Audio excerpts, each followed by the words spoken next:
It's week 6. The Bears have traveled to London to go take on the Jacksonville Jaguars. Let's talk about how the Bears can move to 4-2.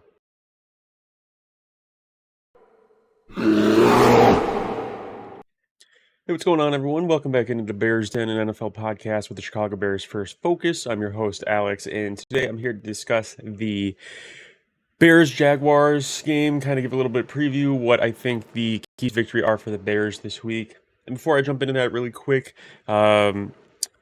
really close to 100 subscribers. Would really love if we can get there. I know that we can. I would love to get to 100 subscribers before the end of the month. So if you're new here, please go ahead, like, comment, subscribe. Really helps me grow the channel. Lets me know that you guys are enjoying the content, and I would love to have you, hanging out in the den with me a bunch, and we can talk football. And with that being said, I'm also going to be live after the game Sunday.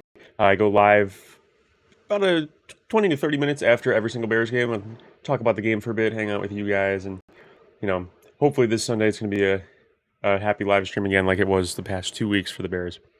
With that being said, the Bears are taking on Jacksonville in London, and I think that this is a win that the Bears are looking to take. I think that they should be able to leave London with a W. I think that Jacksonville has looked pretty rough so far this year.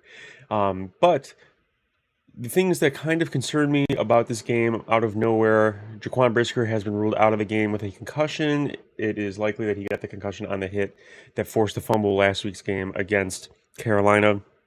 And as of today, as of this morning, Tyreek Stevenson is doubtful with a calf injury. So that is a bit concerning.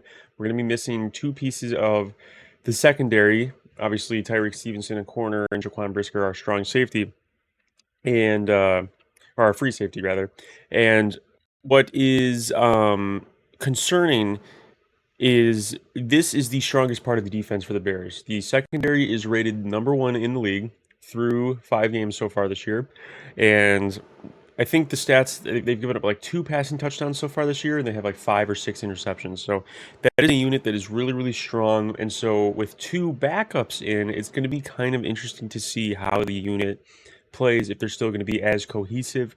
Obviously, teams have been staying away from Jalen Johnson, and so they're doing that, and they're forced into Tyreek Stevenson. But Tyreek Stevenson is obviously one of the best young corners in the league, and he can handle anything, and he's been clamping down receivers the entire season. So with a backup being in there, I expect whoever that is to be getting a lot of targets and a lot of work, and I'm just hoping that they can get the job done and kind of prevent the Jags offense from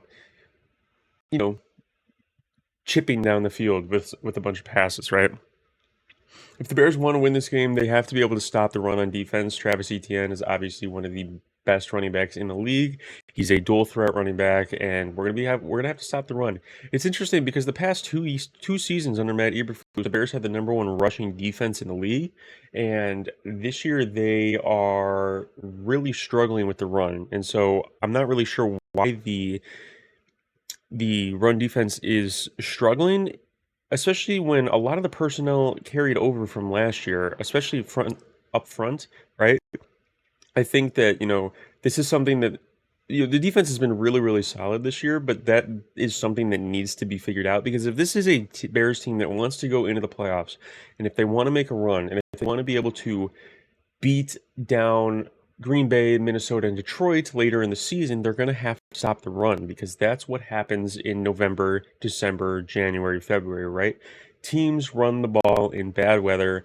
They pound the rock as much as they can. And if we can't stop it, we're not going to be able to beat those good teams that can do that, right? And another opponent that comes to town later in the year is San Francisco, right? And it's likely that they'll have Christian McCaffrey back for that game. So the Bears do need to tighten up on the run defense. I would expect them to be able to do that this week.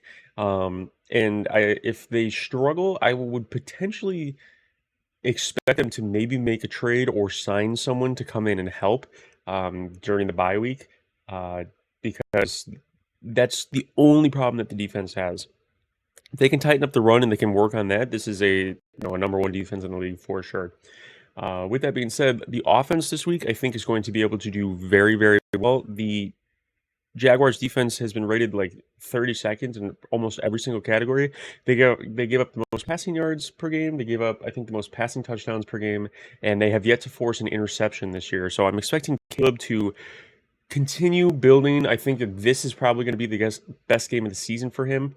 Coming off of 2 straight wins, the team has a lot of momentum. Coming off of 2 great offensive performances, the offense has a lot of momentum, and they know that they can now do it. And I think that Shane Waldron is really kind of finding his footing with this new offense. And like, I was really, really hard on Shane Waldron at the start of this year. I think that, I was probably too hard because he had a lot of new pieces and young pieces and a rookie quarterback, obviously. And so he was kind of trying to figure things out. And I was definitely a bit hard on him. But I think, if he stacks what he's been doing the past 2 weeks, and really the last 2.5 weeks, right? Like the second half of the Colts game is much better as well. And they can do again this week and they can win. I retract every negative thing I've said about him, and I'm ready. Let's ride, right? I think Caleb's going to do great. I think that the Jags defense is really going to get exposed with this receiving core. I would love if the Bears could get Rome Odunze involved just a little bit more. I think he had 5 catches last week against Carolina, but this is a guy that should be getting he should be getting 10 plus targets a game, right? If we're going to be passing, right? Maybe not 10, maybe 7, 8, 9 targets a game. We should be getting him the ball. He's young, he's explosive. We should be getting him a deep shot a game. He can make those contested catches. And I think that that's going to come as the season kind of moves forward and Shane gets more comfortable with the offense. But I would like to see Rome get a little bit more involved. Obviously, the running game has been much better the last 2 weeks. I think that the Bears should be able to continue building on that. I think Swift should have another great game. And it all really starts up front with the offensive line. The offensive line has been playing their best football the last 2 weeks. And, if they can do it again this week against a weaker front in Jacksonville, I think that the Bears can pretty much just pile it on. I don't expect this game to be close. I would say the only reason it would maybe be close is because of the injuries in the secondary. But I think that, the front four should be able to hopefully get some work done and get after Trevor Lawrence. And Trevor Lawrence has looked really, really rough this year. He's played his worst football of his career and turning the ball over a lot and missing a lot of throws. So, if we can get after him and make him feel uncomfortable and Eberflus can kind of switch up the looks and things like that, I think that this should be a really good day for the Bears. It should be a fun game. It's a London game. And if they can escape London with a victory and move to 4-2 going into the bye, I'm feeling extremely confident on the season, and things are going to be really exciting. Let me know what you guys think. Do you guys think the Bears win this game? Do you think this is a rough matchup for them? What do you think about the offense this week, and so on and so forth? I appreciate you guys listening as always. Bear down, and I will see you Sunday after the Bears Jaguars game on the live stream. Peace.